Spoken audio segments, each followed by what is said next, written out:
Assalamualaikum warahmatullahi wabarakatuh. Perkenalkan, saya Rosneni SPDI, calon guru penggerak Angkatan 10 Kabupaten Bulukumba dari SMA Negeri 10 Bulukumba. Hari ini saya tidak sendiri, saya ditemani oleh rekan saya, Ibu Mufarida. Beliau adalah guru pendidikan agama Islam dari SMA Negeri 10 Bulukumba.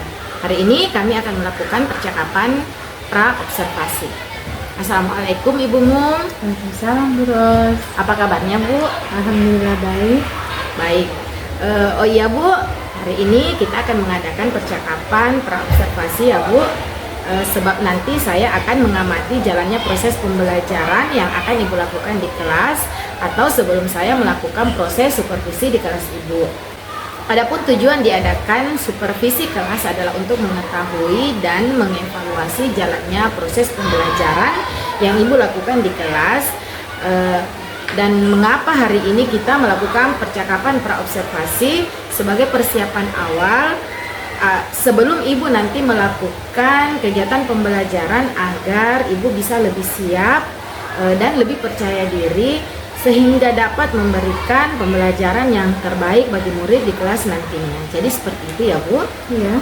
Ya. Ada beberapa pertanyaan yang akan saya berikan kepada Ibu. Yang pertama Bu, berkaitan dengan tujuan. Apa tujuan pembelajaran yang akan Ibu capai? Ya. Ada 3 tujuan pembelajaran yang akan saya capai nanti pada saat observasi di kelas, yaitu yang pertama, menganalisis sikap yang harus dimiliki ketika tertimpa musibah dan ujian. Terus yang kedua, menganalisis manfaat hikmah di balik musibah dan ujian. Dan yang ketiga adalah mempresentasikan hubungan antara kualitas kesabaran dengan ujian yang diberikan oleh Allah Subhanahu wa Ta'ala.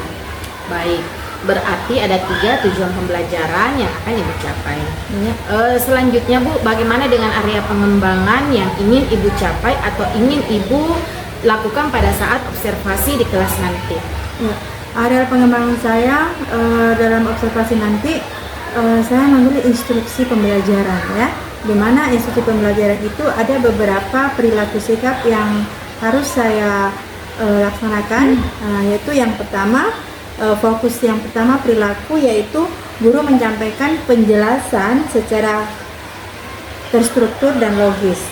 Selanjutnya yang kedua, fokus perilaku yang kedua, yaitu guru memberikan contoh konseptual dan relevan dengan keseharian peserta didik. Baik, jadi area pengembangan yang akan dicapai nanti adalah instruksi pembelajaran dengan 2 target fokus perilaku ya Bu?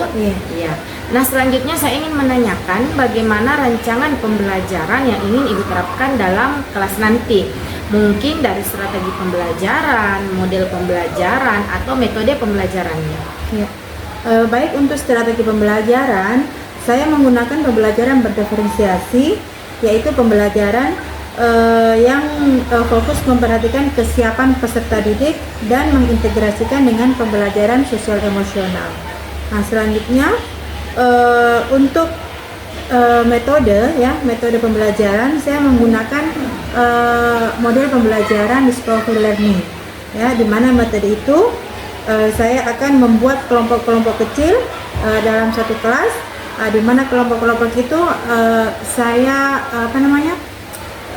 saya bedakan atau saya kelompokkan berdasarkan gaya belajar ya, gaya belajar, kemampuan siswa, keterampilan, serta bagaimana membuat siswa itu menjadi nyaman di kelas. Nah, selanjutnya untuk metode itu saya menggunakan beberapa metode, yaitu metode diskusi, tanya jawab, dan penugasan. Baik Bu, jadi Ibu akan menggunakan strategi pembelajaran berdiferensiasi yang diintegrasikan dengan pembelajaran sosial emosional ya Bu. Kemudian Ibu juga menggunakan model pembelajaran discovery learning dan menggunakan metode diskusi, tanya jawab, dan penugasan. Seperti itu ya Bu. Nah, bagaimana dengan media pembelajaran yang akan Ibu gunakan nanti di dalam kelas Bu?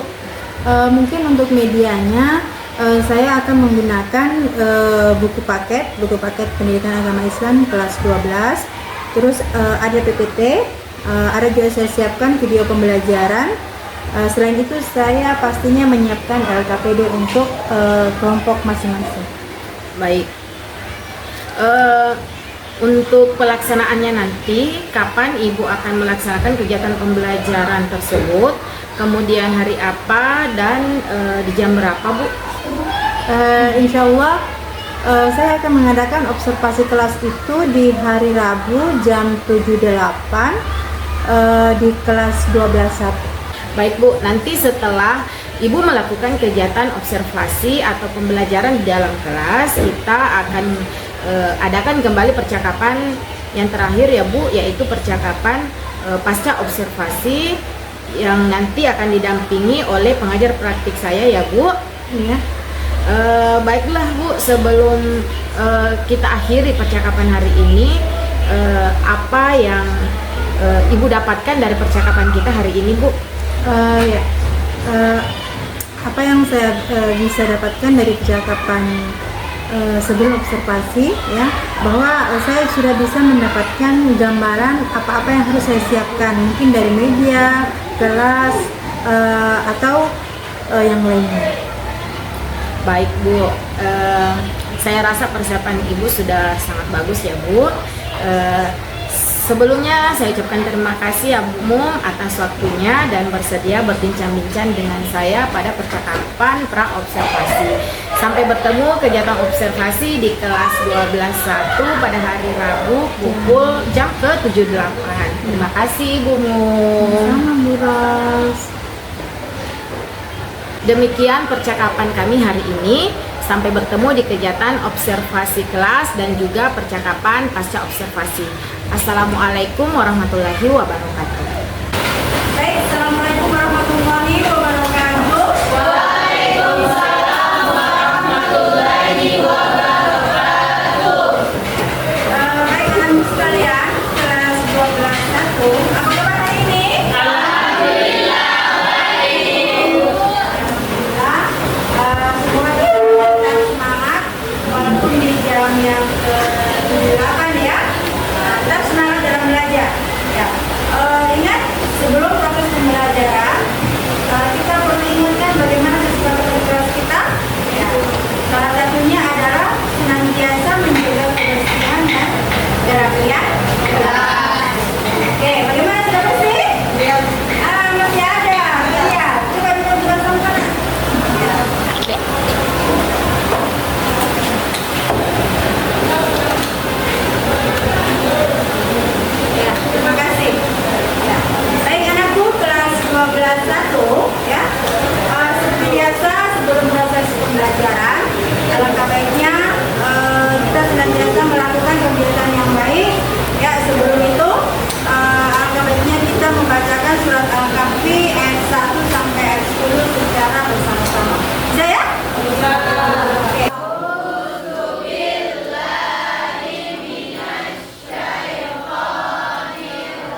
Buka mulut tertawa 3 kali.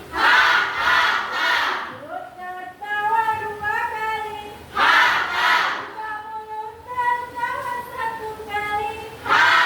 Buka mulut tertawa tanpa suara. Oke, ya, sekarang mulai untuk penampilan dari kelompok 1. Mana kelompok 1? Anak-anak sekalian, coba fokusnya, perhatiannya pada video presentasi yang dibuat oleh kelompok 2 dengan tema sabar dalam menghadapi ujian. Silakan. Selamat menyaksikan ya teman-teman. Ya, perhatian dulu.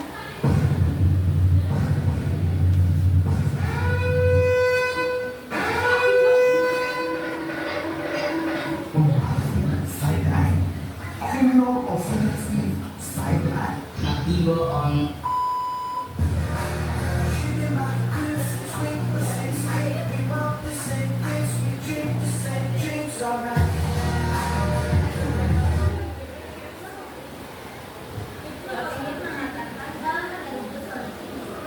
Sabar adalah menanggung jiwa dari keluh kesah dan marah.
menganggotakan saya sendiri, Reza, sebagai moderator.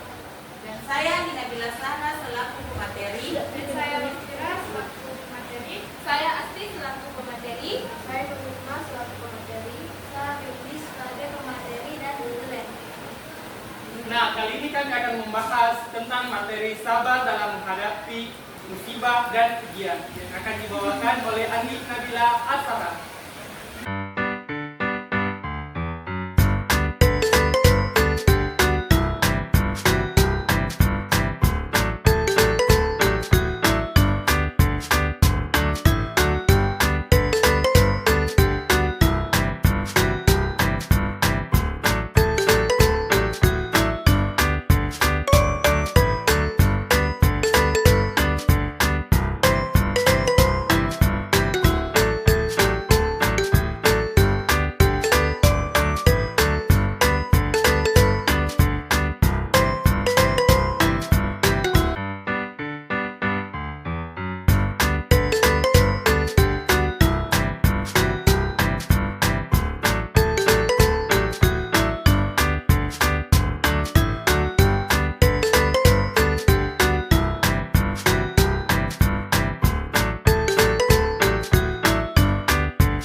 Assalamualaikum warahmatullahi wabarakatuh. Berjumpa kembali bersama saya Rosneni SPDI, calon guru penggerak angkatan 10 Kabupaten Bulukumba dari SMA Negeri 10 Bulukumba.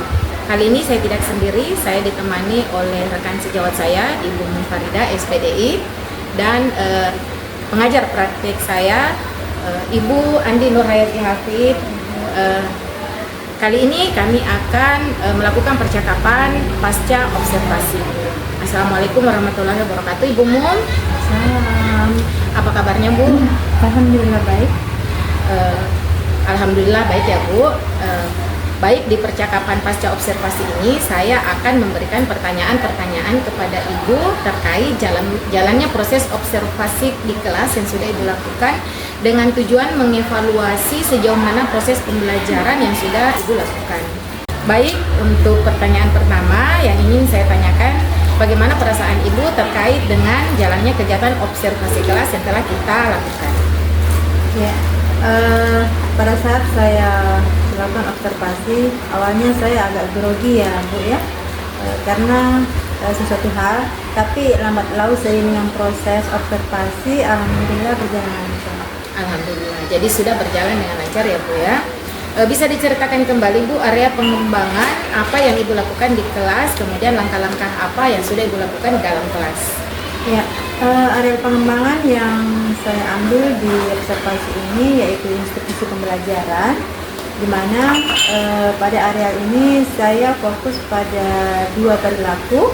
Yang pertama, menjelaskan atau menyampaikan materi secara terstruktur dan logis, dan yang kedua yaitu memberikan contoh-contoh yang kontekstual yang relevan dengan keadaan peserta didik. Baik Bu, jadi area pengembangan yang Ibu lakukan di kelas yaitu instruksi pembelajaran dengan dua fokus perilaku yang diterapkan di dalam proses pembelajaran. Nah, menurut Ibu, jika dilihat dari area pengembangan yang telah Ibu lakukan di dalam kelas, apa menurut Ibu sudah berhasil atau tidak? Alhamdulillah berhasil, tapi pada saat observasi saya menemukan beberapa kendala, di mana pada saat saya observasi itu saya menemukan peserta didik saya, dia tidak mampu bekerja sama dengan anggota kelompoknya, dan saya juga menemukan pada saat observasi ada beberapa kelompok yang tidak mampu mempresentasikan hasil diskusinya. Baik, berarti Ibu di dalam proses pembelajaran kelas menemukan beberapa kendala ya Bu. Misalnya siswa yang kurang aktif ketika berdiskusi kelompok dan kurang percaya dirinya siswa ketika presentasi kelompok. Nah, menurut Ibu mengapa hal itu bisa terjadi Bu? Menurut saya peserta didik itu kurang memaksimalkan potensinya ya. Dalam hal ini mereka juga kurang kesadaran diri bagaimana mengolah keterampilan pada saat public speaking, pada saat mempresentasikan hasil diskusinya di depan teman-temannya. Baik, jadi menurut Ibu peserta didik belum memaksimalkan potensinya, yang berarti belum adanya kesadaran diri ketika berdiskusi dalam kelompoknya, dan mungkin belum adanya keterampilan seperti public speaking sehingga tidak percaya diri ketika berpresentasi. Jadi seperti itu ya Bu ya. Kemudian bagaimana rencana ke depannya nanti yang akan Ibu lakukan pada proses pembelajaran di kelas Bu? Ya, saya akan berusaha untuk memaksimalkan pada pembelajaran sosial emosional ya, sehingga murid itu dapat mengembangkan kesadaran dirinya, manajemen diri, kesadaran sosial, keterampilan berelasi, dan pengambilan keputusan yang bertanggung jawab dengan baik. Baik, berarti kedepannya Ibu akan mengembangkan pembelajaran sosial emosional pada peserta didik ya Bu. Mudah-mudahan apa yang Ibu rencanakan dapat terrealisasi dan memberikan pembelajaran yang lebih baik lagi di kelas. Saya tunggu cerita-cerita Ibu nanti apakah bisa direalisasikan atau tidak. Kapan ya Ibu bisa melakukan perubahan dengan rencana yang Ibu sampaikan tadi? Ya, insya Allah pada saat pada pembelajaran ke depan ya, di mapel yang sama dan bab yang berbeda, saya akan memaksimalkan pembelajaran yang sosial emosional. Ya. Wah, menurut saya rencana Ibu sudah bagus. Baik Bu, terima kasih atas jawaban-jawabannya. Semoga apa yang Ibu rencanakan bisa terrealisasikan secepatnya dan Ibu bisa melaksanakan pembelajaran yang lebih baik lagi di kelas. Baik, akhirnya rangkaian kegiatan supervisi akademik sudah selesai yang dimulai dari percakapan praobservasi, observasi kelas, dan percakapan pasca observasi. Saya ucapkan terima kasih banyak kepada pengajar praktek Ibu Andi Nurhayati Hafid. Kemudian saya ucapkan terima kasih kepada rekan sejawat Ibu Nur Farida. Sekian, wassalamualaikum warahmatullahi wabarakatuh.